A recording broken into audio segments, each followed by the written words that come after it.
Okay. All right, we're starting. 10:6. I was just saying that this is a deceptively simple looking pasuk to translate. Okay. So who wants to try translating here?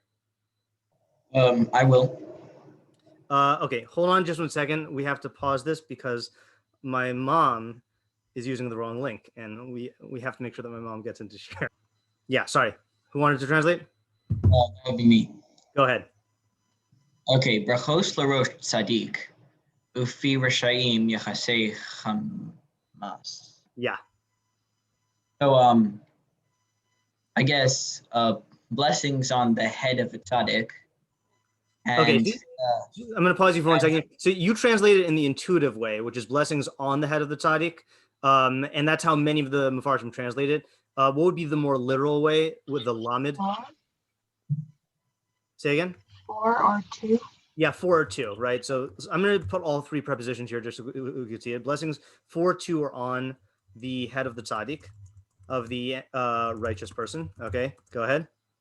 Ufi rashayim yachasei chamas, and I guess lips of or the mouth of the evil ones covers lawlessness. Okay, good. All right, so covers. All right, so this is going to be one of our big questions here. Okay, so Hamas. Okay, so what are the various translations for Hamas that you can think of? So I like lawlessness. Are you getting that from Noach or the Mabul? Yeah. Okay, good. So lawlessness. So we got one translation of Hamas as lawlessness. Okay, how else can you translate Hamas? Robbery. Robbery. Also. Say again. I didn't hear after robbery. Chaos. Chaos, I'll lump in with lawlessness, because if you say chaos, we're really talking about like human chaos, so human disorder, not like tohu vavohu, like Bereshit's chaos. Yeah. Okay, what else? Violence. Say again? Violence. Okay, yeah, violence. Okay, I think these are probably the main 3. Okay, so these are all acceptable terms for comments. Actually, I'm going to put this in here. Okay, so let's just say lawlessness, robbery, or violence. Okay, so you would think that that's would it be immorality, or is that already like exceeding its? I think that's like I think that might be more drush. I don't think that's a literal meaning. Okay. Yeah, like if you look the 2, I guess the 2 main places, 3 main places where you see Hamas are the Mabul, and then what are the other 2? Like in Tanakh, 2 famous places you see Hamas. Sarah. Say again? Sodom and Amorah? Yeah, Sodom and Amorah. And then Sarah. Yeah, I guess so. I guess I was thinking, I guess I should have reframed my question. I guess the places where you see a society defined by Hamas is the Mabul, Sodom and Amorah, and then anyone know the third one? Yonah? Yeah, Yonah, right? Nineveh, right? So in all those cases, it seems like the problem was some sort of like over-the-top violent acts of robbery and lawlessness, just to use all 3 terms there. It's all seems to be the same thing. Yeah. Okay. So this is our initial translation. And at this point, I think it's pretty simple. Okay. But now let's do what we always do. So for those who are new to the shiur, we always try to translate on our own. Then we go to the minimalist Mefarshim, and who just like give definitions without commentaries on the pasuk. And then we look at the English translations. Okay. So let's brace ourselves for a flood here. Okay. That was not Can I ask a question on the translation first quickly? Yes. Yeah. I remember in a different shiur we talked about rush being defined differently as maybe being. Are you thinking?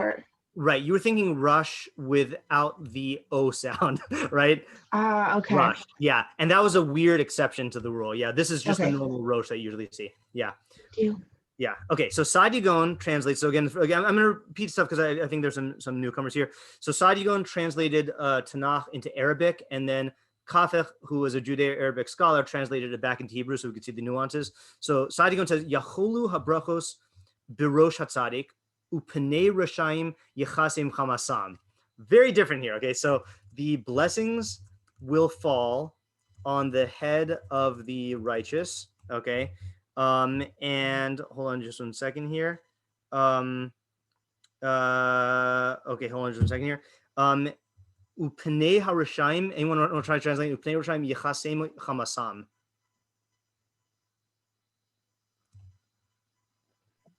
maybe that the faces of wicked people will cover their Hamas. Okay, so yeah, I think it's actually, so I think, let's say the faces of the wicked, okay, so I think maybe the way you translate it could be okay, will cover their, no, I don't think you can translate it that way. I take it back. Yichasim chamasam. Their faces will be covered with their violence. Yeah, a little bit more active, which is their Hamas will cover them. Okay, so I think Yichasem is Yichase Osam, right? So their violence will cover them. Okay, or their violence will cover them. Yeah. Is there any significance to the fact that there's no verb in the beginning of the pasuk? Yes. Sorry, I shouldn't say yes. There's no significance. Good observation.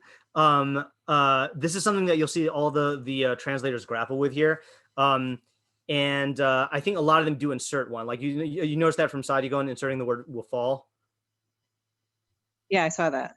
Yeah, right. So a lot of them struggle with that. So let's say, for example, look at the next one, Targum Ksuvim. So this is actually the one that most parallels your observation here. Birkasa tehevyan al resha de tzadikaya.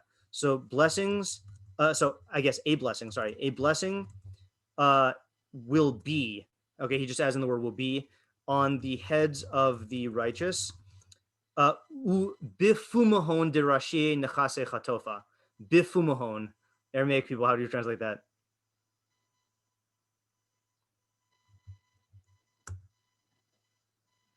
And in the mouth. In their mouths. Yeah, in the mouths of the wicked.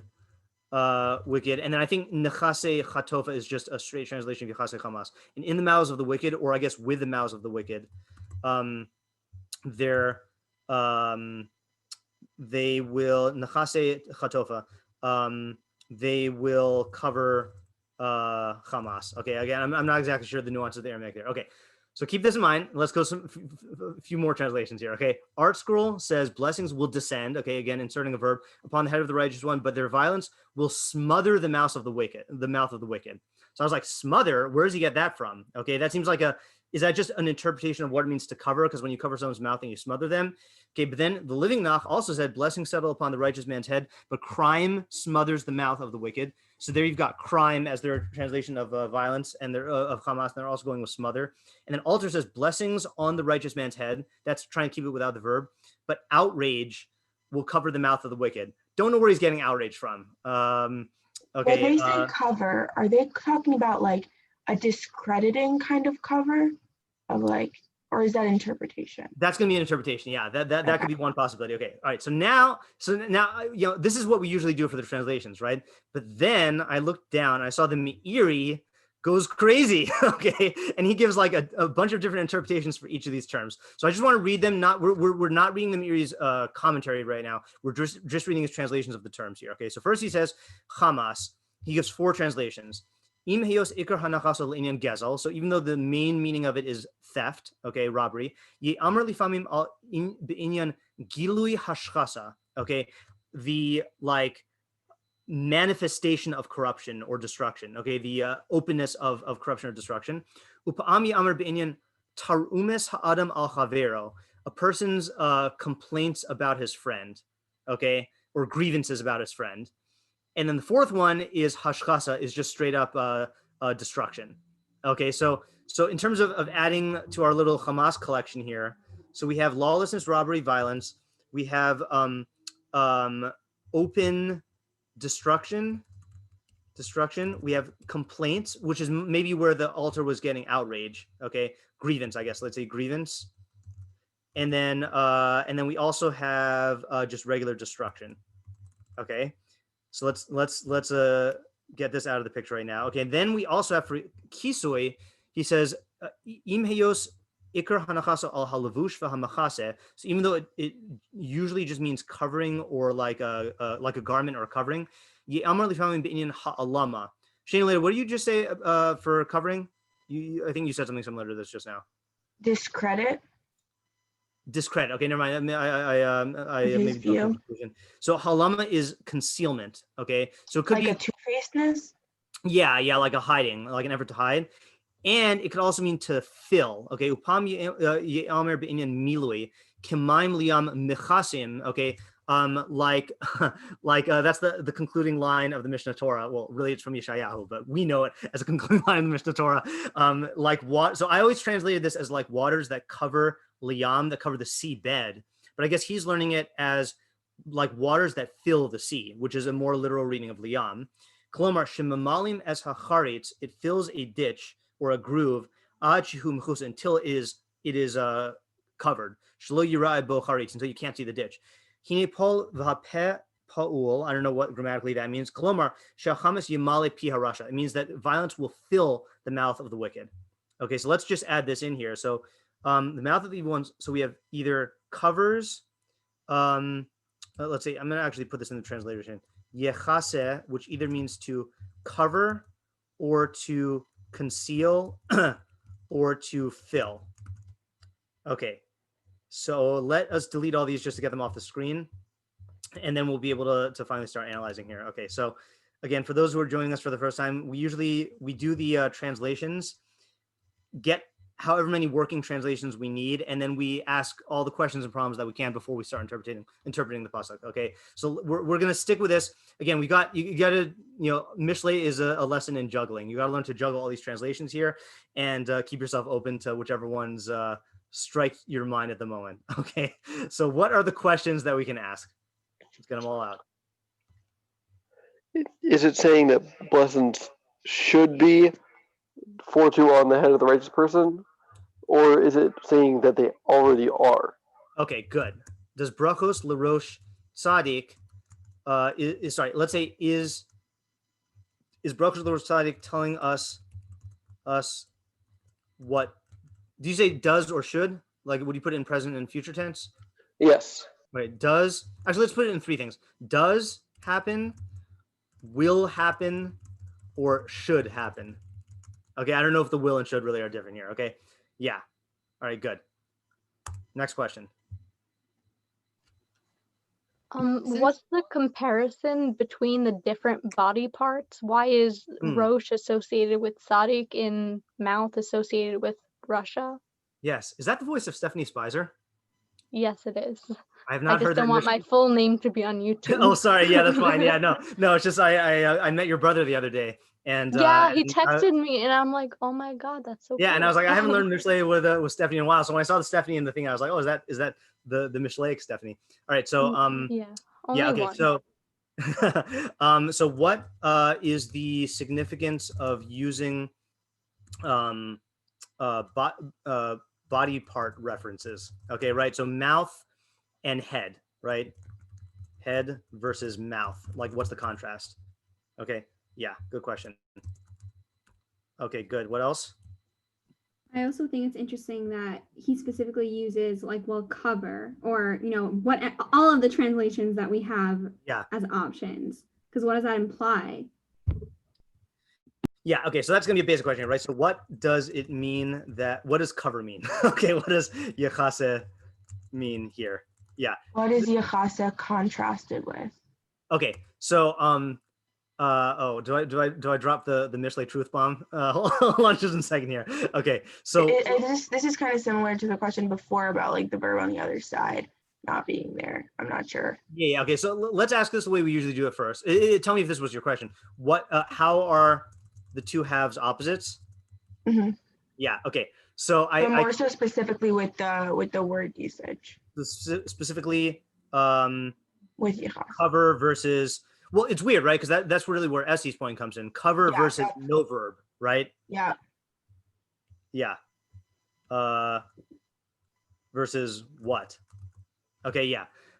So those who were in my Tehillim shiur, my Tehillim methodology shiur on Tuesday, which, by the way, I have not decided whether I have a shiur on Tuesday nights and Thursday nights.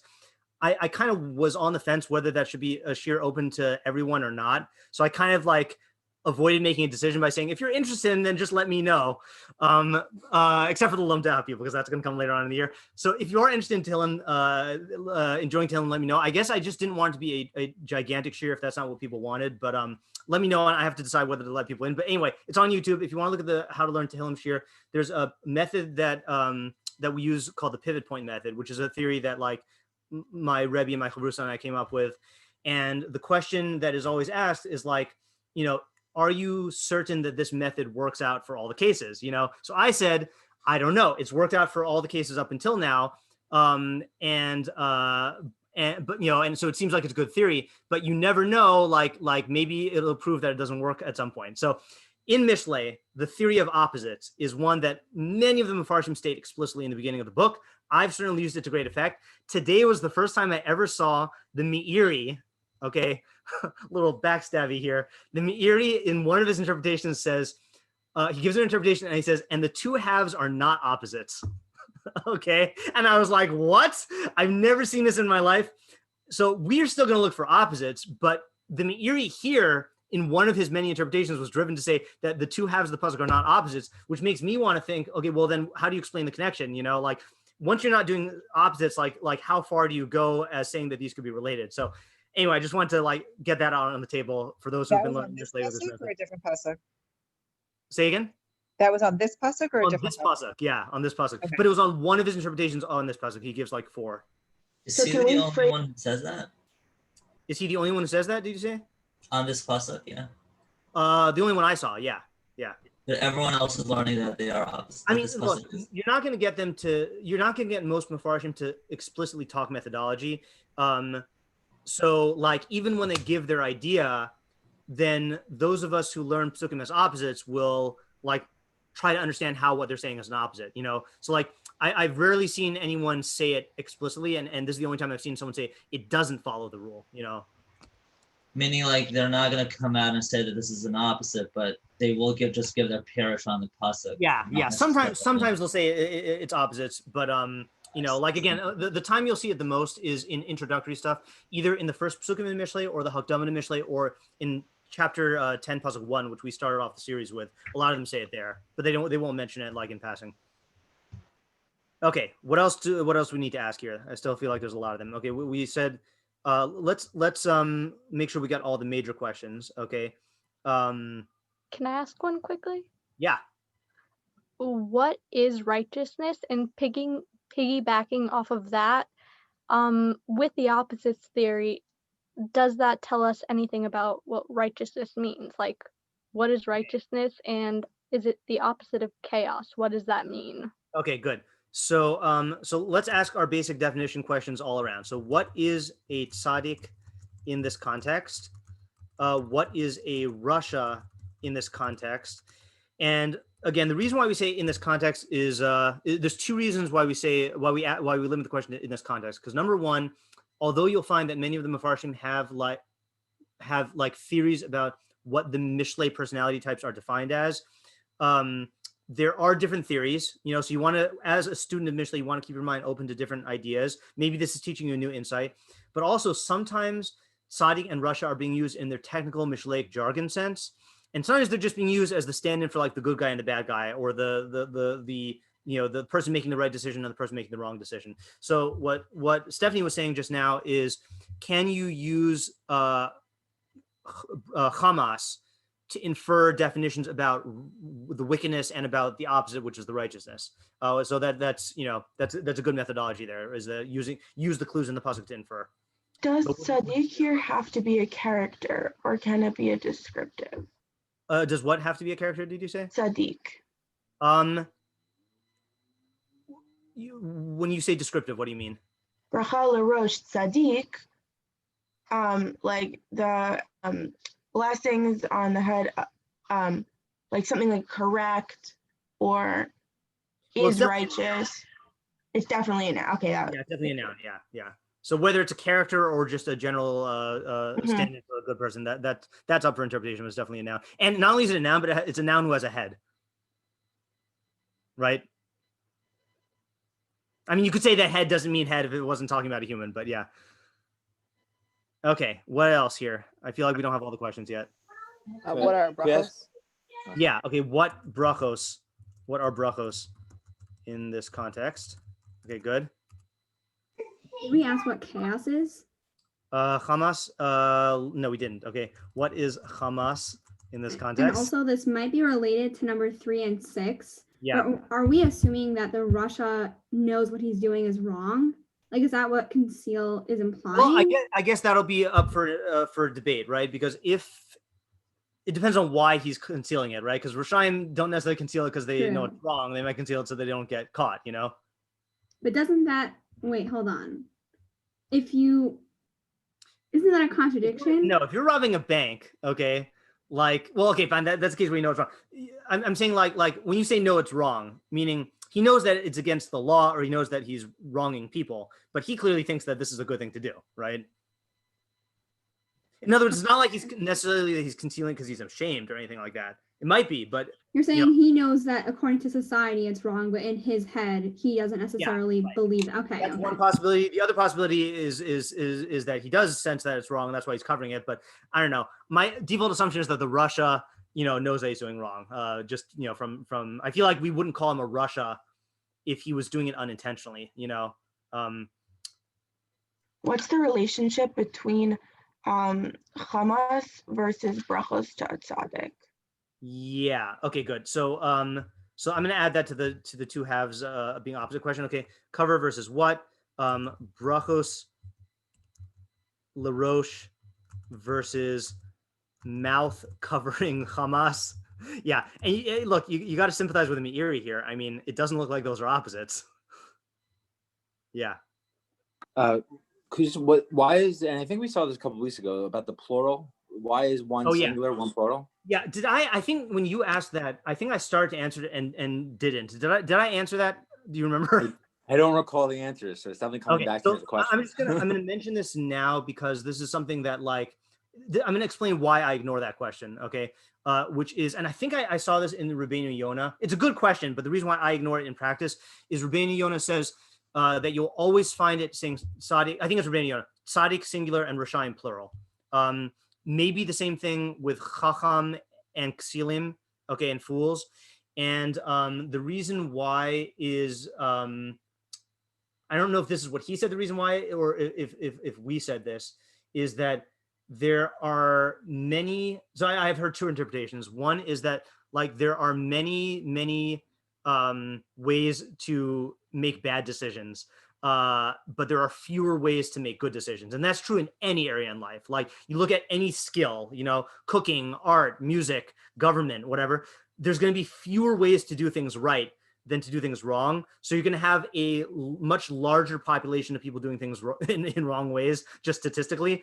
And then the second reason is, this is more of a drush type answer based on the Halakhic Man. The Rav has this beautiful thing. If we ever have time at the end, maybe I'll read it, where he talks about basically how the true tzaddik is really actualizing his individuality, whereas the fools and the Rishaim are basically sinking to the lowest common denominator. So they're living the life, what he calls the life of mediocrity and the life of the masses, whereas the tzaddik is like a singular individual. So I've never, to my recollection, doesn't mean it's not there, I've never seen anyone interpret that distinction as being critical to the idea of the pasuk of why singular versus plural. If anyone does it, it'll be the Malbim, but because that's his thing. But I don't usually see that. So I've just been, been in the practice of ignoring that question because it's very very common just stylistically in Mishlei. So yeah, okay. I think it's interesting that for the Russia, he's actually doing something in the pasuk, like he's doing an action. Yeah. And that's true. And it's is getting brachot. Yeah. So let me just add that as an observation here. So is the brachot sentence one? Yeah. That'll go into our understanding of what brachot is, because that's assuming that brachot isn't an active thing and it's something that's passive that one receives. Right. Okay. So let's actually, I'm going to put this under question 4. Okay, which is, why is the Russia depicted as an active agent, okay, whereas the Tzadik is being depicted as a passive recipient? Yeah. And I was just going to add here, what does yichase mean? How does the mouth, what does yichase mean here? And how does the mouth do it? That's an elegant way of saying that. Yeah, okay. All right, do we have enough questions to start working on the pasuk? Sorry, I have one. Why is mouth singular if Rashayim is plural? Yeah, so that's actually a good support for what I was saying earlier, which is that you certainly see here, okay, this is actually a good observation, is that, I don't know if this is true throughout Mishlei, you'll have to check me on this, but it's even treating Rashayim as singular, right? Even though grammatically it's plural, the mouth of Rashayim. And I know I've seen this in other pasukim as well. So like, again, it's functionally treat this as though it's talking about one Rasha or many Rashayim, but it's just using the singular there. Yeah. Is that like a vichan tachat ahar kind of idea? I don't know what you're referencing specifically there. Like when all the Jews were considered like one camp at Sinai. Yeah, maybe it might just be poetic like that. Yeah, I guess it'll depend on why you say it says Rashayim plural in general. And by the way, also is the targum plural for mouth, or I'm not so familiar with Aramaic, but is the ube pumhon? Yeah, that's plural. Yeah, pumhon is. It changes it in the translation. Yeah, but you notice he also changes brachos to singular. So I believe. I think because is singular.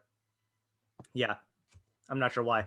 But yeah, I think so. Also, not only is mouth singular, but if you say that their mouth is doing the covering, then yichase is also singular. The mouth covers the chamas. But if you learn that the chamas covers their mouth, I should have said that, by the way. I thought this was kind of clear from the English translations. It's a question. Remember, we had this in the pasuk of Rush Ose Kaframia, whether the poor person makes the scale or whether it's the scale making the poor person. You could read the same thing here also. I remember last time I was searching for an example of like where you see that. So pi rashayim yichase chamas means either the mouth of the wicked will cover their violence, or chamas yichase pi rashayim is that the violence covers the mouth of the wicked. That's like how the English translations said it, of like it smothers their mouth, you know. So you see that they're very comfortable translating in both ways, because in Hebrew it could go both ways. Okay, so I think we have enough to start thinking about ideas. I think we got all the main questions here. I mean, we'll use our normal questions. We'll add our normal questions just to get into the habit. Okay, who is the audience of this pasuk? Which here is actually a good question, right? Not just a rote question, because if it's for the Tzadik, I mean, he's not doing anything. He's just getting these brachos. So like, what's the thing? You should be a Tzadik, you know? And then, you know, I doubt it's talking to the Rashayim, okay, right? Rashayim, you know, this is there's a shiur that I gave on the day that Donald Trump got diagnosed with COVID, which was like 2 days before Sukkot started, I think. And it was, we ended up, it was on the shiur, the agenda of the shiur was to figure out from a Mishlei perspective whether him getting COVID would change his mind about anything. But the shiur ended up being about Rabbeinu Yonah saying who Mishlei is intended for and who it's not intended for. And he said one of the things that Mishlei is not intended for is one of the audiences, or not one, several of the audiences is it's not intended for the Russia, the Evil, the Ksil, and the Lates. Okay, the evil person, the fools, and the scoffer. But he says that there's only, because they're not going to be open to rebuke. But he says there's one way to reach them, which is if they are in a position where they are like experiencing degradation. And if you give them the rebuke in a way where you're not rebuking them, you're just allowing them to realize what consequences will come from their behavior. So then there's a slight chance that they could change. Okay, but as soon as you rebuke them, then they put up all their defenses and their ego, and they shut it off. So I'm saying I assume that the pasuk is not intended for Rasha'im. Maybe it is. I don't know. But like, you know, so it's a good question who this pasuk is for, because the audience is not clear. And then our ordinary question also, which is what is the practical decision-making insight? Okay. So anyone have ideas? Can I make a guess? Yeah. So I was thinking about the opposites with the specific parts. Yeah. And with the translation of both mouth and face, those are both things that can be very deceptive. While yeah. head could be something that's more like lined up with truth, because thoughts and ideas lead to truth. Okay, nice. Okay, good. So so you're learning it then. So does that way of reading it suggest a translation for the second half? The mouth of the wicked. So you would probably say conceal, right? Because it's deception. Yeah, like it's almost a warning of like, who do you associate with? Like righteous people, good things happen to them because they use MS and the truth. Yeah. While people who are deceptive, you have to be more careful of them because it leads to lawlessness. Okay, so this is an interesting candidate. Okay, let's work with this, because I'm hearing lots of subjects in this approach, which we'll have to see how to narrow it down, right? So let me just restate what Penina is saying, and then we'll see if we can go on from there. So the wicked are going to conceal their Hamas, and I think according to this, it doesn't even really matter how we translate Hamas, right? Violence, robbery, destruction, they're bad thingies. Okay, they'll conceal that. Okay, and what are you saying the significance of that is that therefore it's a warning, because they're going to be trying to you're going to be a danger to them, or sorry, they're going to be a danger to you because they're doing bad things and they're concealing them. Is that what you're saying? There's a warning. Okay. Whereas with the brachos for the head of the tzaddik, you're saying that the head is associated with thinking, with learning, with like whatever truth, and they're going to be the recipient of good things. Now, how are those good things going to come about? Were you taking a stance on that, or? Not really, but just naturally, people who stand for truth in general, like if you're using chachma to make decisions, your decisions have better outcomes. Okay, good. So that's a very Mishlaic way of interpreting these blessings here. Oh, this is another question, by the way. Sorry, we didn't ask this question, which is, I'll just tack this on over here. Okay. Where are these brachos coming from? Okay. So you'll find in the Mefarshim here, some of them. So I mean, the two broad, what are going to be the, I guess, three broad possibilities here. So who might brachos come from? Let's just get it out there into the question. You could say themselves. Okay, one is from themselves. Okay, meaning i.e. their own actions will yield beneficial outcomes. That's what Penina was saying. Okay. Yeah. Like what's another possibility? Hashem. Maybe from society and then Hashem. Okay, right. So from other people. Okay. I.e., and what would it mean for? I mean, I guess this is all question, right? Is the brachos are going to be either in acts of good or verbal blessings like praise, right? Okay, or from Hashem. Okay, and there are, just to tell you right away, there are Mefarshim who take all three approaches here. But Penina is I think there's an advantage in Penina's interpretation that it's coming from their own actions. Number one, because it says the head, but why is that a good interpretation of the pasuk as a whole, that it's coming from their own actions?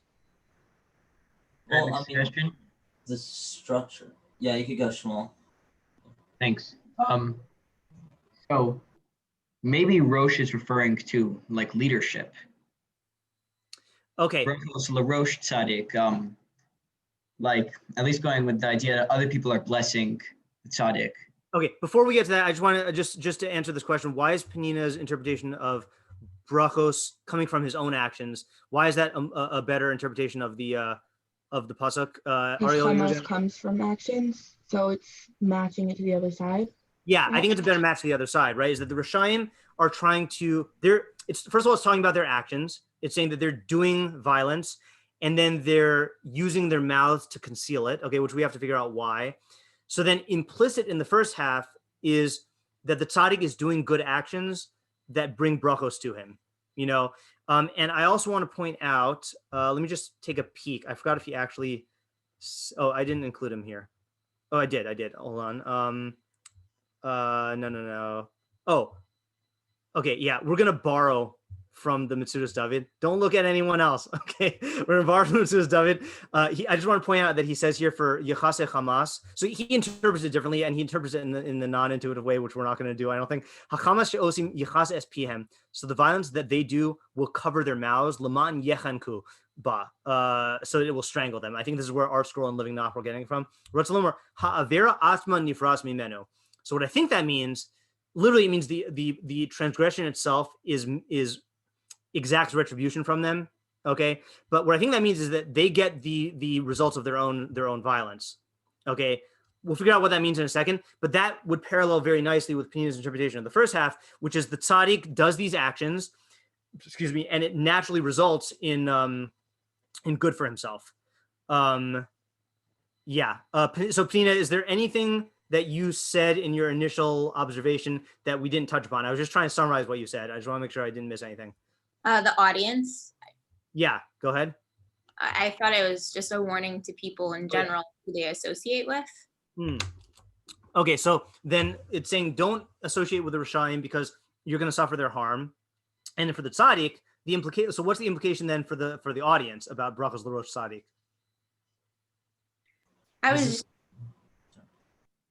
In other words, you're showing me how the second half is relevant for the audience's interests, but then, like, what is the first half saying?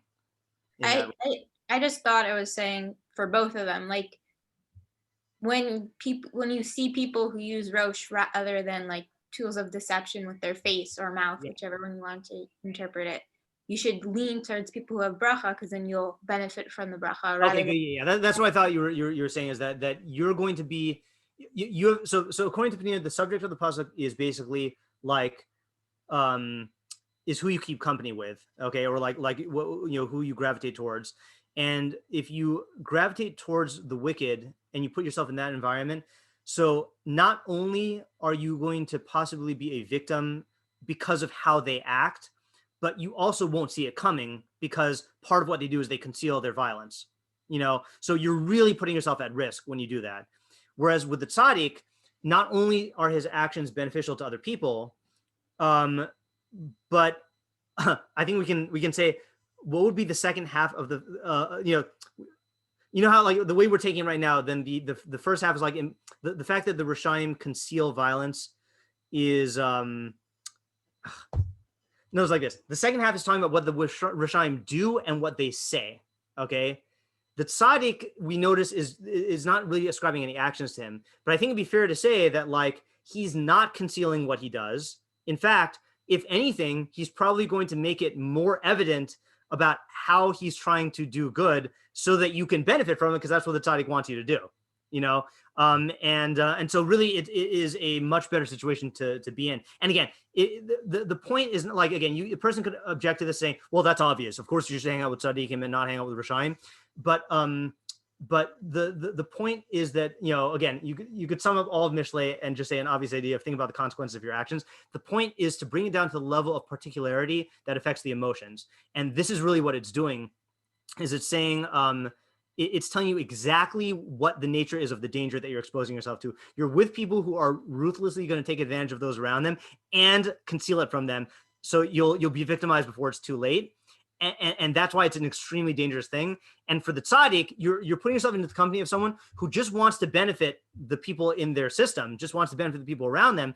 And you'll know it because they're going to be like talking in ways where it is clear, like, what their plans are for like, for benefiting everyone around them. I mean, unless it's that rare breed of surprise party tzaddik that the only thing he ever does is plan surprise parties and like doesn't ever tell anyone about anything. But most tzaddikim, like, they'll talk about what they're doing in order to like get people involved in it, so that's a good thing. And I just want to add to this, by the way, this is kind of a side point. So I did something that is out of character for my Mishlei learning.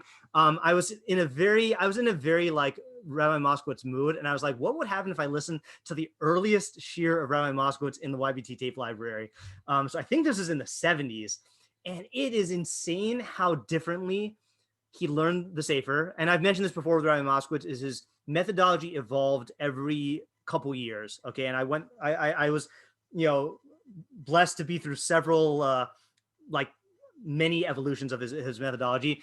If he heard himself on that 70s shiur, he would be surprised at himself. Okay, but one of the points he made was that that what you should do as you learn pasukim about tzadikim and rashayim is like keep like a running tally of qualities that the tzaddik has and qualities that the rasha has, because what happens is like you get one idea that affects you in one way and paints one picture of the rasha. So in this case, it's the rasha will hurt you and you won't notice it until it's too late.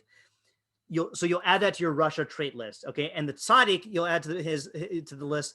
The tzaddik benefits everyone around him, and you'll know about it because that's the life that he lives. He's learning. He's talking about like doing good.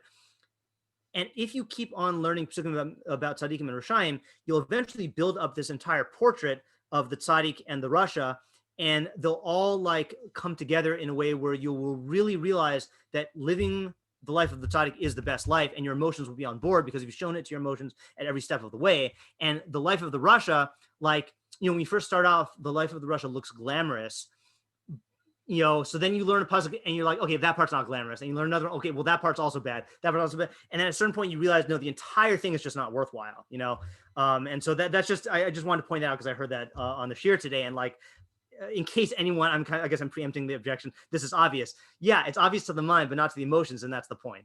Okay. So I think Penina did we do justice to your idea? Okay, so we got one idea in the bag. Okay, all right. Now, can I ask a question about? Sure, a question on this? Yeah. So the interpretation of brachos coming from the tzaddik themselves. Yeah. Isn't Hashem ultimate source of all bracha? So what does that mean exactly when we say that the tzaddik is the source of their own bracha? Yeah. So obviously Hashem is the source of all bracha in the sense that like, he both provided the resources and the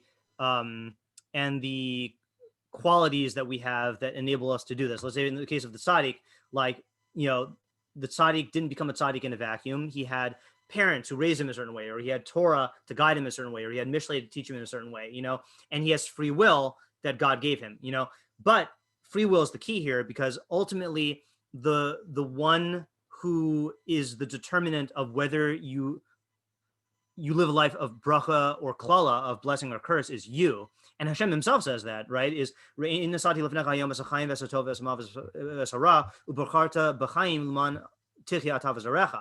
That I see I've placed before you today the blessing and the life and the chaim v'tov, the life and the good, the hamavis v'hara, and the bad, the death and the bad. Choose life so that you and your offspring may live. Meaning that it's your choice which is going to make you the recipient of all the brachos of Hashem. Hashem, we say, is posech asidacha masbiah l'chol chayratzon, that his hand is always open and the brachos are always flowing. Sefer Chinuch mentions this many times, and that the brachos are always there, but you have to be mechin yourself. You have to make yourself a recipient of those brachos, and that's through your own free will actions. So you are the one who turns, who, I shouldn't say turns on the spigot of bracha. The spigot of bracha is already on. Who puts yourself under the faucet of bracha, to use a fancy mashal. And the Malbim in Eov gives a very good example of this. Is he says, the Hebrew's better, but he says like the reward is wrapped up in the doing of the mitzvah, and the punishment is wrapped up in the doing of the avera. And he gives an analogy as he says, if your doctor tells you to take medicine because you're sick, and the doctor tells you to take medicine, and you say, well, what's my reward going to be? Then clearly you don't understand how medicine works. The reward is from taking the medicine, and then you get cured. And the punishment is if you don't take the medicine and you don't get cured, or your illness gets worse. And the Malbim extends this to talking about mitzvos and good actions, that God set up the world in a way where when you act in line with the design of the world in a way that will bring about brachos, then you will receive those brachos. So it's all from Hashem, but the one who actualizes it is you through your free will. I'll give another mashal that my friend Rafi Kurlansik came up with. Is I forgot the context. We were talking about. Maybe he was talking about this context about like how God set up the world. The example he uses is a very vivid thing. He said God set up the world in a way where if you take flour and you mix it with sugar and eggs, and like you mix it in a certain way, and then you put it in the oven, a cake will pop out. So God set up in the world in such a way where if you do X, Y, and Z, then cakes will pop out. Like that's the way that the world is set up. And that's in science and technology, that's in mitzvos, and that's in Mishlei, that everything is set up. And if you do the correct decisions, if you align yourself with that, you'll get the beneficial results, So yes, it's from Hashem. Hashem did all the setup, and all he asks is that you choose life, and then you get the life, but it's you has to choose, and that's only on you. That's Hakol b'yedei Shemayim chutz mi'yirei Shemayim. God doesn't control your free will, even though he gave it to you. Thank you. Ask another question You're about welcome. this idea. Yeah, before you do, I will clarify though, because I made the case too strong. I said that some of the Mefarshim do say that the brachos come from Hashem. So what does that mean? So the ones who learn that it comes from Hashem, that would be talking about hashgacha pratis. That would be talking about how God has a system of brachos and klalos, of blessings and curses, where, like we say in the Shema, where if Klal Yisrael is living the correct life, God will make it rain in its proper time. That's not a natural thing. That's not something that you bring about on your own. That is God, whatever your theory of hashgacha pratis is about whether God built it into nature, into the universe, or whether he's intervening. But that's like that's God doing his part, in a non-natural way. And we mentioned, I think, in another pasuk earlier about whether Mishlei deals with hashgacha pratis or not, and that's that's open to interpretation. Yeah, Tamara, what were you gonna say? So I think this is a methodology question. Sure. So it seems like this idea is like a really nice idea and seems pretty Mishlei. But it also seems to me like I'm not seeing in the pasuk any element of like who you hang out with type thing. And, Yes. and is that a question on this Okay. idea? Or, Yeah. So I was actually, that was going to be my one reservation I had about what Panina said, is that the phenomenon fits in very nicely with the pasuk, but the pasuk is not giving any indication that this is the subject. It's kind of like it's implied that you're not going to want to be around people that Speech are doing implies conversation. Say again, Shane. Speech implies conversation. So like to say fee implies context of people interacting, perhaps? Yeah, interacting, yes. It's a little weak. Yeah, I feel like it's also like let's say, for example, like you have other pasukim in Mishlei, like roe es chachamim haholech es chachamim yechkam v'roe ksilim yeroa. So one who walks with the wise will become wise, and one who walks with fools will be broken. That one's clearly about choosing company, and it's clearly the message is you should be one who walks with chachamim. This one not so much, and in fact, it's there's a method that someone mentioned this recently. I heard this in Rav Pesach shiur in his Gemara shiur. I think Isaac, maybe you mentioned this.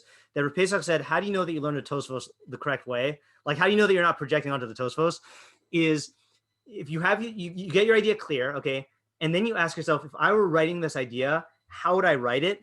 And if you would write it the way Tosfos wrote it, then the odds are good that maybe you got his idea. But if there's something weird about the way that he wrote it, then maybe you're off. So the weird thing for me here is the brachos come to the head of the Tzadik, but shouldn't it be talking about how I get brachos by hanging out with the Tzadik, or by how I get the benefit of the Tzadik? The emphasis is on the Tzadik being the recipient of good. So I do think that is the weak point of the idea, but it's a weird weak point, right? Like Tamara said, it's not weak in the idea, and it's not weak in the fitting into the words. It's the fitting into the pasuk as advice, or as a proverb. That's my one bone to pick also. Wait, Matt, can I just ask on your question on her answer? Yeah. I mean, why do we care? I mean, why do we care? I mean, the fact is, why can't you just say that, this is just a pasuk that talks about the lifestyle of being a tzaddik and the lifestyle of being a rasha. And maybe the point is you should be a rasha. You should be a tzaddik and not a rasha. Yeah. Freudian slip, I'm sorry. It's okay. We all want to be Rashayim. It's okay. We just hope we can cover it, get away with it, But we also want the brachos of the tzaddik, we want everything. What was I going to say though? So you're saying, why can't the pasuk be not just saying that if you want to be a tzaddik, if you want to get these brachos, you should be a tzaddik, and if not, then you so what was the second half saying then? The same thing. Just don't. I mean, whatever it is, whatever it is for the tzaddik, just don't live in the lifestyle of being a Russia. I mean, so I think that fits in with the interpretations that like they'll choke on their violence, because that's actually depicting a consequence to them. I think Penina was going off of the idea that it's just describing their behavior, not describing the consequence, saying that they conceal violence. And then Penina was asking like, well, why should I need to know if they conceal violence? Oh, because I could be a victim of that violence, But yeah, if you take it the other way, that like that their violence will smother them, then I think then that might be a good then yeah, you could take it straight, you could take it simple. Can I ask just so are what we're saying in this idea is that it's talking about like the outcomes or the consequences once we already have our running list of what a tzaddik and what a rasha is from other pasukim. So it's not so much an insight into what makes them a tzaddik or a rasha, but then once you are in one of those categories, this is what would befall you. Yeah, and I think I wouldn't say it that the pasuk depends on specific ideas from other pasukim. I think if you just have the most basic idea, a tzaddik is someone who does good things for other people, and a rasha is someone who does bad things to other people, then I think that would be enough to be able to give to breathe like particular meaning into Penina's idea. Yeah. Okay. We'll go back to our list of questions to see if anyone has any other answers. Yeah. Let's try out. We have time to try out another interpretation. So Shmuel, a long time ago in ancient times, started saying another interpretation. Shmuel, do you still remember what you're going to say, or have you aged now? Yeah, I have. So maybe it's talking about someone who wants to either be doing something in the way of a rasha or in the way of a tzaddik. They want to be in a leadership position. I'm going on, and maybe it's brachos larosh tzaddik, is in brachos for a leader who is a tzaddik. That's interesting. So I have to admit, I didn't encounter that in any translation. Doesn't mean it's wrong, but I'm always a little suspicious. When there is what seems like a good way to read something and no one says it. I feel like that might mean that I'm missing something grammatically, But if we took it your way, so brachos for a tzaddik who's for a head tzaddik. It's like in Harry Potter, like a head boy, head tzaddik, yeah. It's a decision-making process over whether you want to be a good kind of leader or a bad kind of leader. Yeah. It's saying like a good leader, other people will want to give them blessings, but if you're a shayim, yachasei chamas. If you go the wrong way, you're going to spend the rest of your life trying to go and cover up your own problems. Yeah. So would it be like a leader and a mouthpiece, like Pirashim, it's like a spokesperson? Yeah, it's getting a little past my threshold of like how far we can stretch the reading here. I like the idea though. Okay, the idea being that like the Rishaim are really going to get the opposite of brachos because they're constantly like doing violence to people, and no one's going to want to put them in a position where they're like in control. Whereas the tzaddik is going to be people are going to be like giving their approval, showering the tzaddik with their approval, I'll tell you, I want to show you one more methodology point that like might support not the Roche part of his approach, but the other part. Let me just stop sharing for 1 second and share the screen. So I said that like, when we look at Pasukim and Mishlei, we should really look at, hold on. We look at them in isolation. Sometimes you get pasukim that are related to each other, or sometimes they shed light on each other. So it happens to be that next week's pasuk, which we're not going to start yet, is the famous Zecher Tzadik Livracha V'Shem Rishayim Yirkav. Okay, this is where we get the expression from Zatzal, right? Zecher Tzadik Livracha. So the recollection of the tzaddik is for blessing, or the remembrance of the tzaddik is for blessing. And without spoiling next week's pasuk, I'll close this so you don't think about it anymore. Then a lot of them do say that it is talking about like a verbal recollection. And I think that's where a lot of them get it from, that we're talking about verbal blessings that people give to the tzaddik here, like people praising them or complimenting them. And so that would indicate like Shmuel's direction for the brachos part, at least, of like people expressing their approval for the tzaddik. Can I give one interpretation? Sure, go ahead.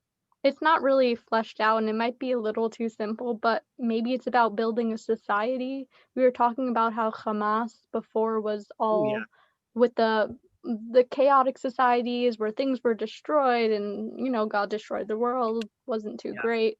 And it's kind of telling you how to make a good society. Like the first part, like we've said before, is very passive, and like Panina said, like the head is kind of like thinking. So I kind of see that as listening, and the mouth is kind of like talking.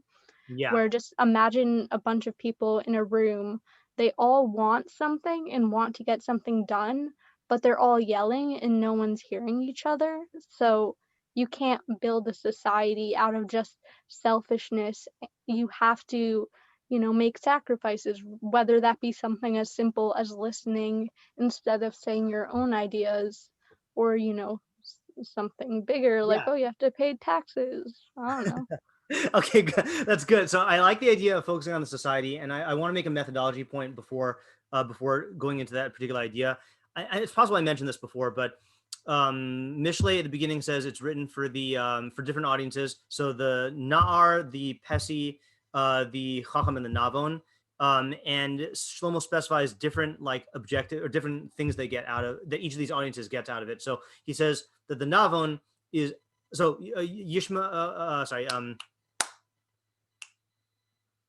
Hold on a second. Laseis lepasayim arma, to give cunning to the Pesi, to the naive simpleton.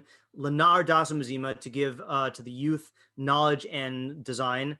Yishma chacham yosef lekach, the chacham will hear and he'll increase his learning. The navon tach bulos yikne, and the navon, the person of understanding, will acquire strategies. So someone, I don't remember who, in their introduction to Mishlei says that the first three audiences are all learning Mishlei about how to benefit themselves. But the Navon is on the level where he is implementing strategies to set up effective societies in a leadership role, Shmuel, in a leadership role. that part works. And so like, I think that it's not unreasonable to assume that this is talking about a societal level, like either because like from Panina's angle of like you as a person choosing your society, or you like more from like, you know, Stephanie's like a statecraft example of like structuring a society. You're not gonna be able to structure society around people who are acting like Rishayim in action or in. Stephanie, were you saying that their Hamas was verbal Hamas, or were you saying that?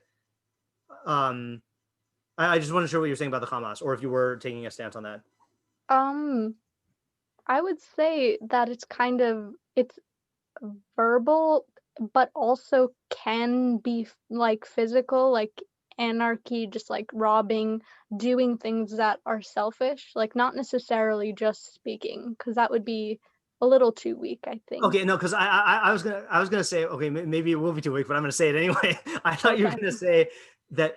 I thought you were gonna go with the reading of Hamas Yechase Pi Rashayim, that their violence covers their mouth, in the sense that if the only thing that you are, everything that comes out of your mouth in trying to like work with other people is like exploitative, exploitative, I think is the word, right? Exploitative speech, where you are just trying to like seize stuff that is only good for you and not good for the other people in the system. So then that itself will be a form of a muzzle that'll cover your mouth. In other words, that'll prevent you from like effectively like working to build a society where everyone gets brachos. Yeah, no, I guess not too weak. Yeah, I do think that too. That it does really like, it kind of, you know, they're doing an action to get their action prevented, but the righteous person is kind of like sacrificing like something and being kind of passive, and then having things come to them. Because if you live in a good society, you're going to benefit from it, even though you're not being completely selfish in it. Yeah. Okay, good. So let me show you. I think this would be a good time for me to show you what we came up with over the summer. I think Rivki, do you remember if you were there when we did this one? All right, so we'll see what we remember here. I did write down my 4-sentence summary, so I'm going to cheat and read the summary. Okay, reconstruct it, because I actually did not remember what we came up with here. So we said like before. Do you mind if I just give maybe one other approach or possibility? Sure, go ahead. Yeah, I know you have to start cutting off. Can you say that maybe the blessings, the brachas will just come to the tzaddik, means that just whatever the naturals, we're still gonna take that first half, that first approach, like righteous person, they just live a certain lifestyle and they just naturally get that bracha for themselves, right? Yeah. But I'm just can you just go back to the to the translation real quick? Sorry.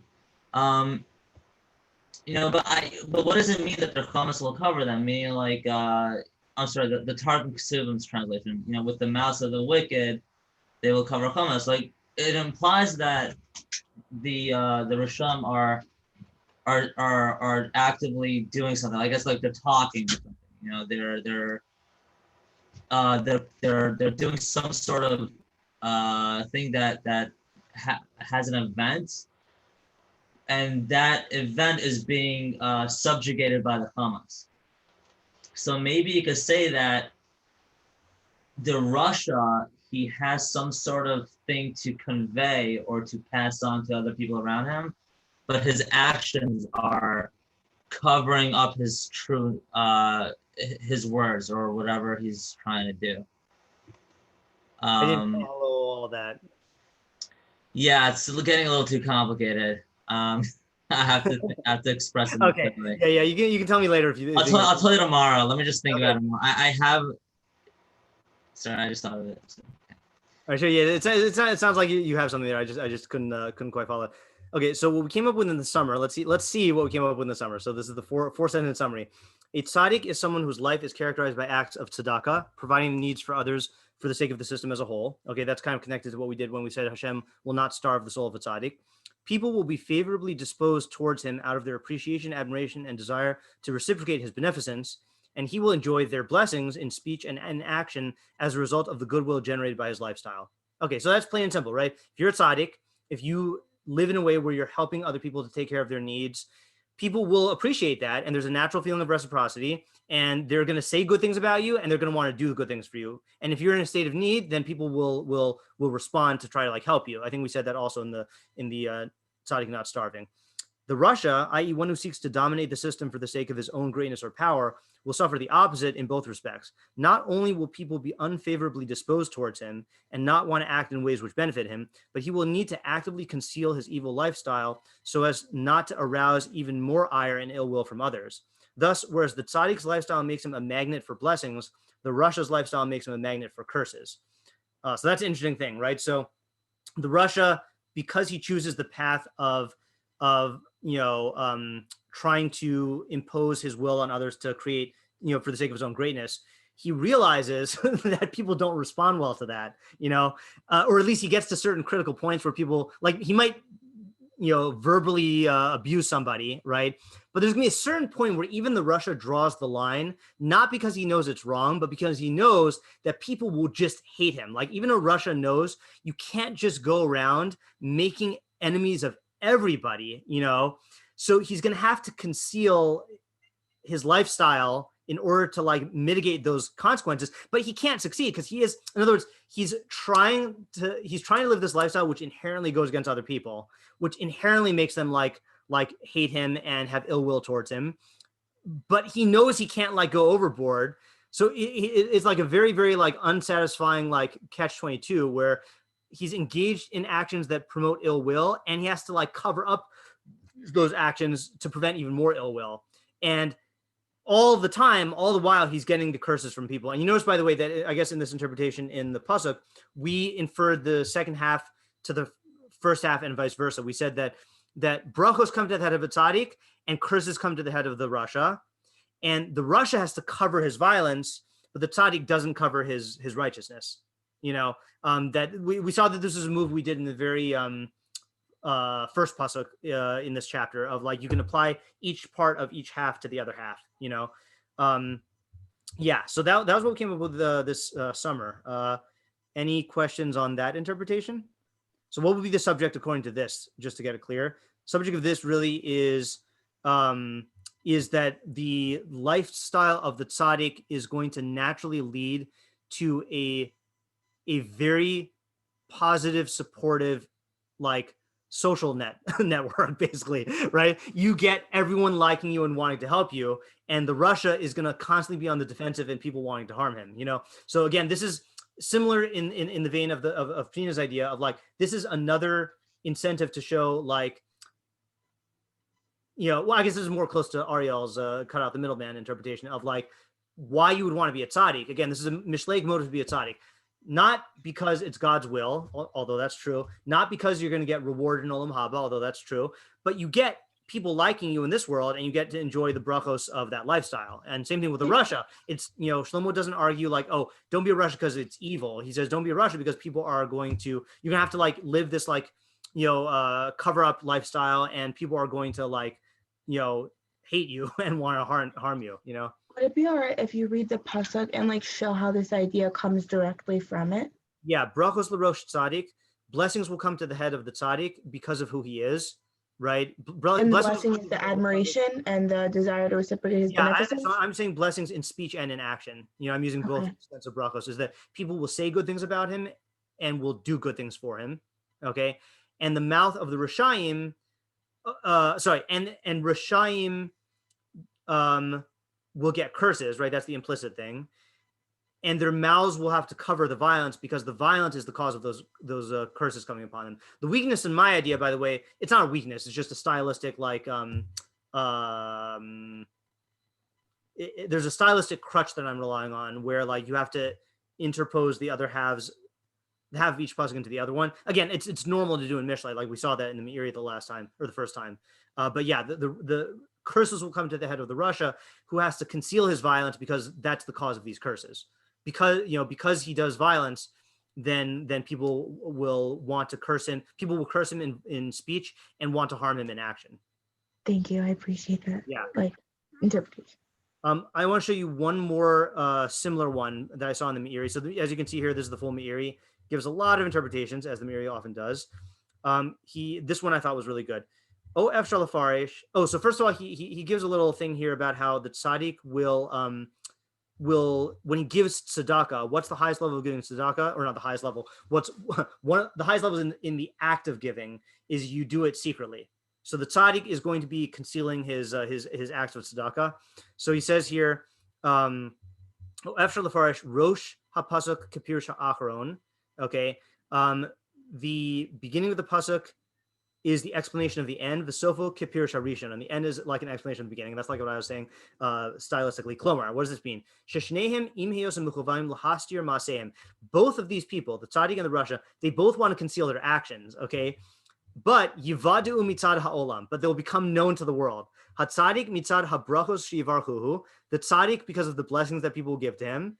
Meaning word's going to get out that this guy is very generous and he's doing all these things. You know, even if he actually tries to give anonymously, like word gets out that you're a generous person and that you do good and like you do all this great stuff. Russia mitzad haklalos shia oruruhu b'hismali gufo hashchasa v'kalon. And the Russia, he also tries to conceal his actions because of the curses that people will curse him with and fill his body with destruction and shame, you know? So he's trying to conceal his violence, but that's going to get out also. I don't have a chance to work out like what the idea is according to this, but I thought it was a good reading here. And then let's see if there's one more I want to show you. It seems like it's a methodological Meiri also. Like it. Yes, the Rosh Pasuk Kapir Akron, etc. Yeah. Oh, by the way, speaking of that, let me just show you so you could say you saw it with your own eyes. For this last one, the in kutsos psukim hefkaim. The two ends of the pasuk are not opposites. Yeah. Oh, I'm getting a message, urgent telegram from Rifki saying, I don't think my mic is working right now. I was wondering if we could translate Yichase Hamas as both fill and conceal, meaning his life is filled with Hamas as a result of his mouth, and therefore society's reaction to him. And so he then has to try to conceal his true nature. Interesting. His mouth is filled with violence and it covers it. Therefore he's covered. So that's good. I like that, Rifki, because that's an example of like someone asked the question earlier in Mishlei about like why would Shlomo write using ambiguous terminology, and one of the answers we gave is to like wrap in multiple layers of ideas through like an economy of language, you know, and that'd be a good one. Is that his mouth conceals violence because his mouth is filled with violence. you know, because that's his nature. Yeah, and he has to like hide it. Yeah, that's good. I have an idea. Sure. So the question that I forgot who asked it about why the beginning is like passive. Yeah. So maybe like the reason why it uses the verb, not the verb, the body part of like a head is because head is very internal. And then a mouth is kind of like the barrier between where the internal meets the external. So like a chacham internally, all their like everything starts internally, like actions that are. Oh, Leah, you just muted or your audio went out. You're not displayed as muted, but we can't hear you. I don't know what happened. It covered your mouth. I didn't think it was very violent. Oh.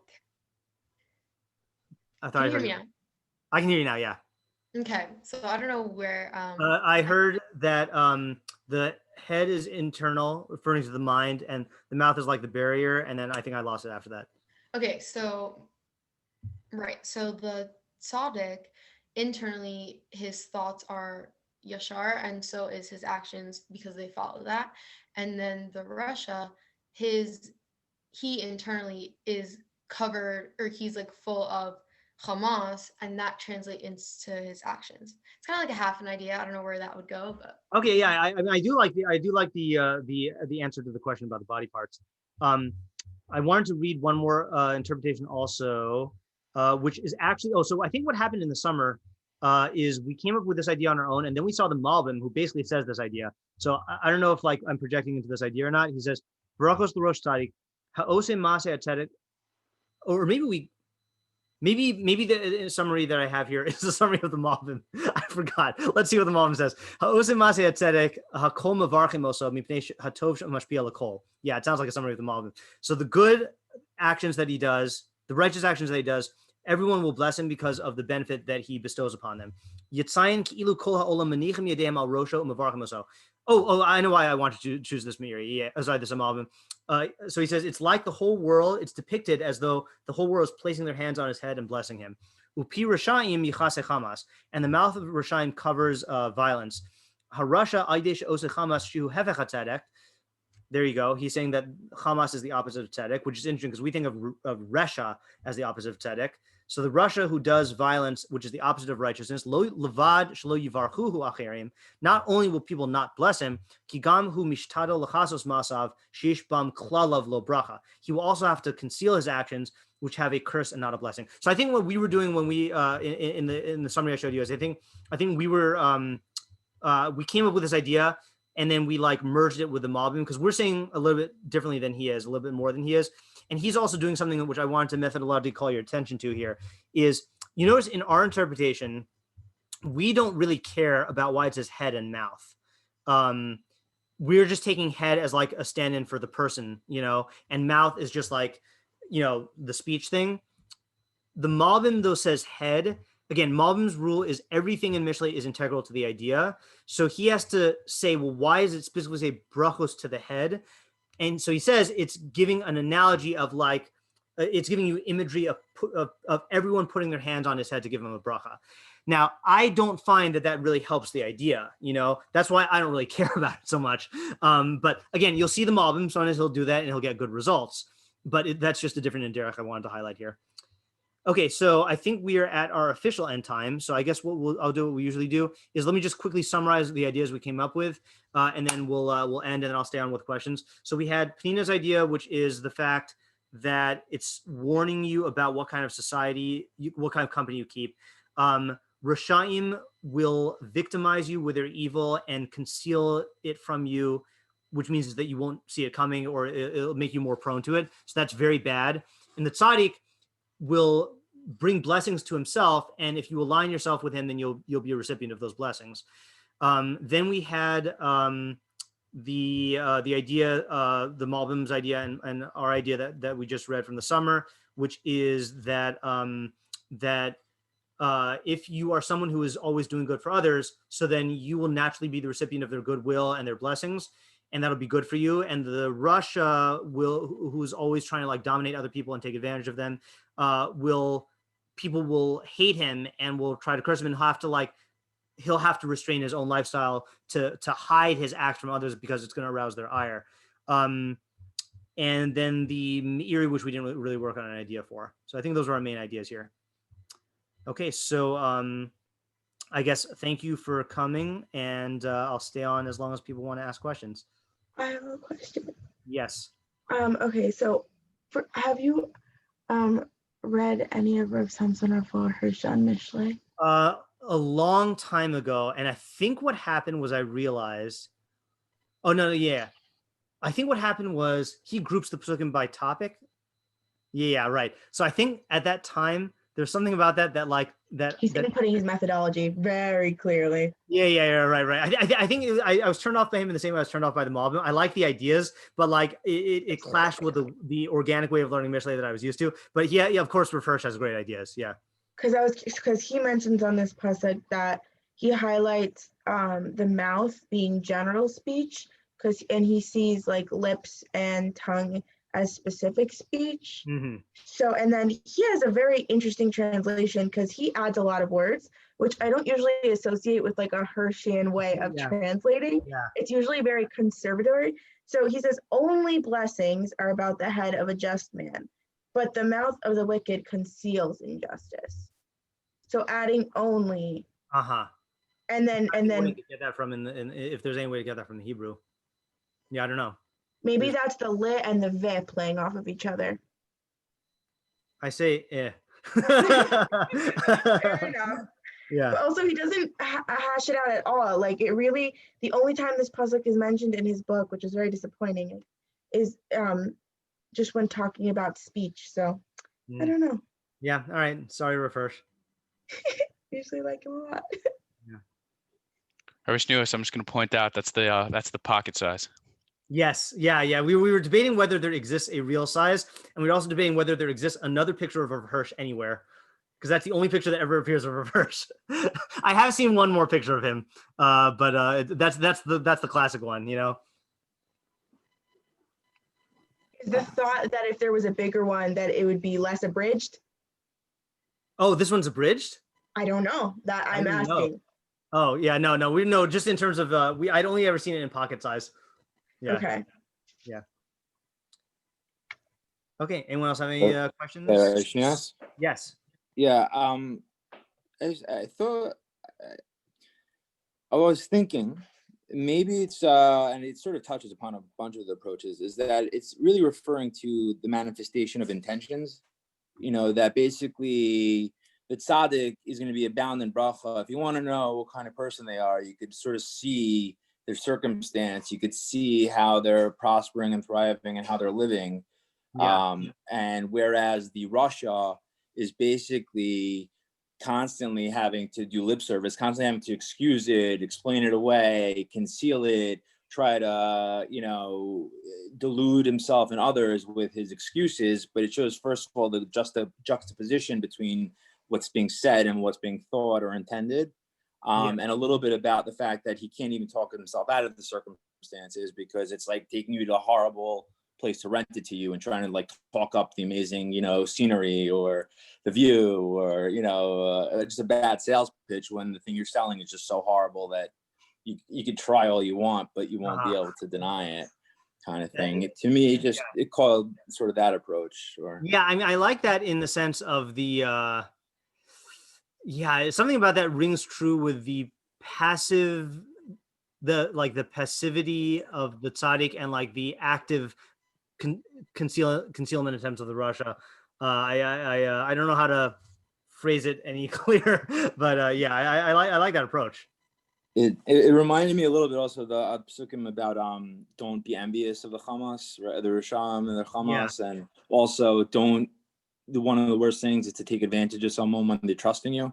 Yeah, that's actually that group of 4 pasukim later on or earlier on in Mishlei, but that breaching of trust. But we're referring to the same sort of personalities and this, just more. Now you're sort of observing them from afar almost. Right. It's just not a happy like company to be in, and even though you think you're getting the best end of the deal.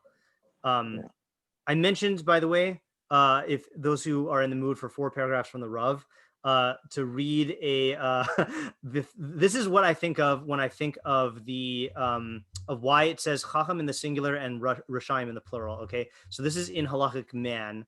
I don't know where. Yeah. So so this is okay. It's not so long. Okay, but it's the Rav. So okay. The gist of Maimonides' view of divine providence is that man occupies a unique position in the kingdom of existence and differs in his ontological nature from all other creatures. With reference to all other creatures, only the universal, not the particular, has a true continuous existence. With respect to man, however, it is an everlasting principle that his individual existence also attains the heights of true eternal being. Indeed, the primary mode of man's existence is the particular existence of the individual, who is both liable and responsible for his acts. Therefore, it is the individual who is worthy of divine providence and eternal life. Now, here we go. Man, in one respect, is a mere random example of the biological species. Species man, an image of the universal, a shadow of true existence. In another respect, he is a man of God, possessor of an individual existence. The difference between a man who is a mere random example of the biological species and a man of God is that the former is characterized by passivity, the latter by activity and creation. The man who belongs solely to the realm of the universal is passive to the extreme. He creates nothing. The man who has a particular existence of his own is not merely a passive, receptive creature, but acts and creates. Action and creation are the true distinguishing marks of authentic existence. I'm going to actually skip this next part.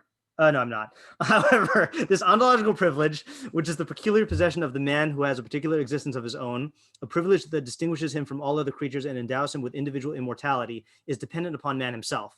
The choice is his. He may, like the individual of all the other species, exist in the realm of the images and the shadows, or he may exist as an individual who is not part of the universal and who proves worthy of a fixed, established existence in the world of forms and intellect separate from matter. Species man or man of God. This is the alternative which the Almighty placed before man. If he proves worthy, then he becomes a man of God in all the splendor of his individual existence that cleaves to absolute infinity and the glorious divine overflow. If he proves unworthy, then he ends up as one and more random example of the biological species, a turbid and blurred image of universal existence. Ouch. Man at times exists solely by virtue of the species, by virtue of the fact that he was born a member of that species and its general form is engraved upon him. He exists solely on account of his participation in the idea of the universal. He is just a member of the species man, an image of the universal. He is just one more example of the species image in its ongoing morphological process, in Aristotelian sense of the term. He himself, however, has never done anything that could serve to legitimate his existence as an individual. His soul, his spirit, his entire being are all grounded in the realm of the universal. His roots lie deep in the soil of faceless mediocrity. His growth takes place solely within the public domain. He has no stature of his own, no original individual personal profile. He has never created anything, never brought anything into being anything new, never accomplished anything. He is receptive, passive, a spiritual parasite. If anyone ever asked the Rav to give a roast of someone, this is like the biggest roast ever. He is receptive, passive, a spiritual parasite. He is wholly under the influence of other people and their views.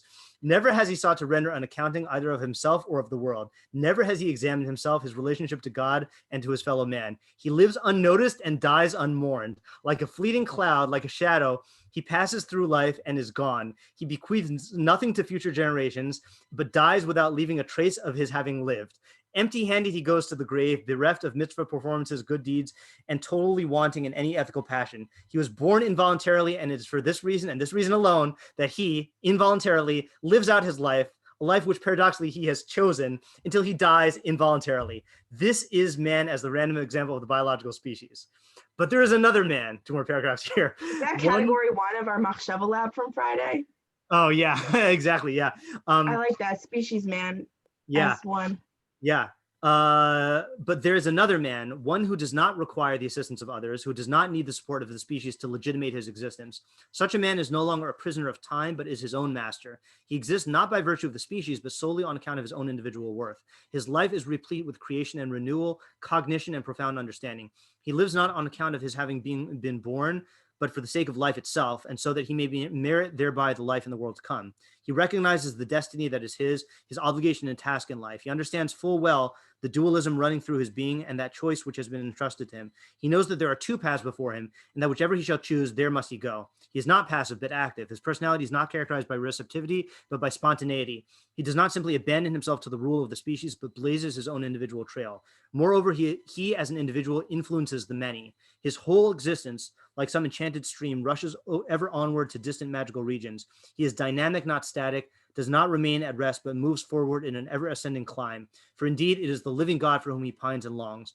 This is the man of God. Last paragraph. The fundamental of providence is here transformed into a concrete commandment, an obligation incumbent upon man. Man is obliged to broaden the scope and strengthen the intensity of the individual providence that watches over him. Everything is dependent on him.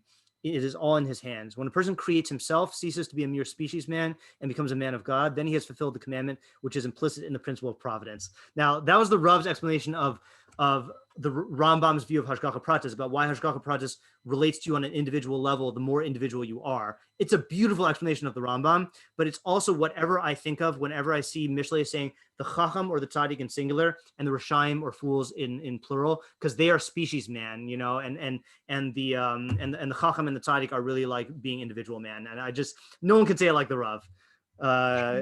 Yeah, Rivki says in the chat, this reminds me of something I just learned last week in a shiur where we spoke about ani versus ego and how our ego is just a reaction to outside stimuli, but ani, the self, is I just scrolled wrong, is a divine internal action. Egotistical people think that they're in charge, but they're really just passive to the world around them. That's a good point. Not making creative choices, whereas the ani is creative and unique, not just a passive shell of a person. Yeah, that fits in really well. Yeah. Maybe you're Rafi's already starting to address this, but like the Rav talks a lot about creative and creating things and accomplishing things, and what is being created, do you think? Yeah, I mean, this is in the context of Halakhic Man, and I don't remember exactly where the context is, but I do believe it is prophecy. He does go into prophecy, I think, at the end, but I think he's talking more about like creative thinking and chidush and discovery and and like the frontiers of knowledge. But I actually have been meaning to reread Halakhic Man. It's been a while, so I'll hopefully I'll be able to see the context if I got that far. I think I didn't. My guess is, this is just my guess, is also that he might be just talking about a person who makes his own destiny rather than just. Right, yeah, I mean that's the creativity. Yeah, definitely true. Yeah, decisions. Alrighty, shall we stop for tonight? Okay, good. And again, I'm going to continue being wishy-washy. If you're in the mood to go to a Tuesday and Thursday night Tehillim shiur, let me know. Not officially open to the community, but pretty much open to like other people who want. Maybe one day I'll just make it open to everyone. I don't know how the shiur is going to go yet. You got to sometimes see how the shiur ends up being. Can I take this as an opportunity to express interest? Yes. Noted. Thank you. Are we meeting Thursday? So this Thursday, no. Thursday and Friday classes are canceled all across the board for me. Yeah. Okay. All righty. Have a good night, everybody. Thank you. Thank you so much. Thank you. Thank you.